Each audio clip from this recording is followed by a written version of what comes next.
From the car that we drive, to the cell phone that we use, to the computers that we use, to our electricity, to our clean water.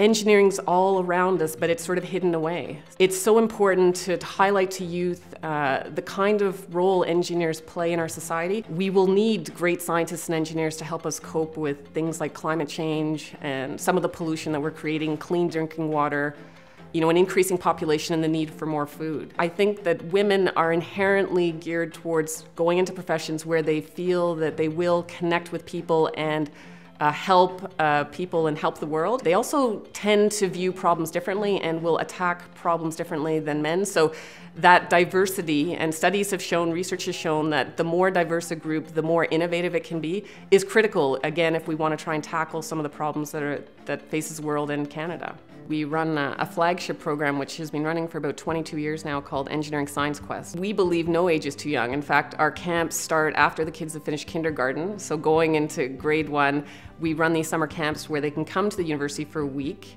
see what a university is like, and they run through a series of activities that typically center around a theme. In our engineering science camps, we have sort of a mix of about 60% boys, 40% girls, which we think is great.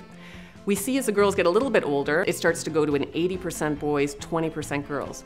And that's exactly the kind of ratios we see coming into first-year engineering. So I'm a really strong believer that we need early engagement of these girls, sort of around grade 3, 4, and exposure to engineering, so they don't start deciding, and their parents deciding, that technology and engineering is not the career for them or the choice for them, even for a summer camp. One of the reasons that I have stayed in the engineering profession is because I felt that the work that I was doing was contributing to society. Much of the work I do is surrounding looking at automotive structures and using lighter weight materials for vehicles so that we can start to get better fuel efficiencies in cars. And again, it goes to a bigger issue around pollution, greenhouse gas emission, and things like that. Our research allows us to have these partnerships with these companies so that we can work on some real-world problems in partnership with them to help advance the knowledge in that area. The university is about learning, and learning occurs when you do have a strong partnership between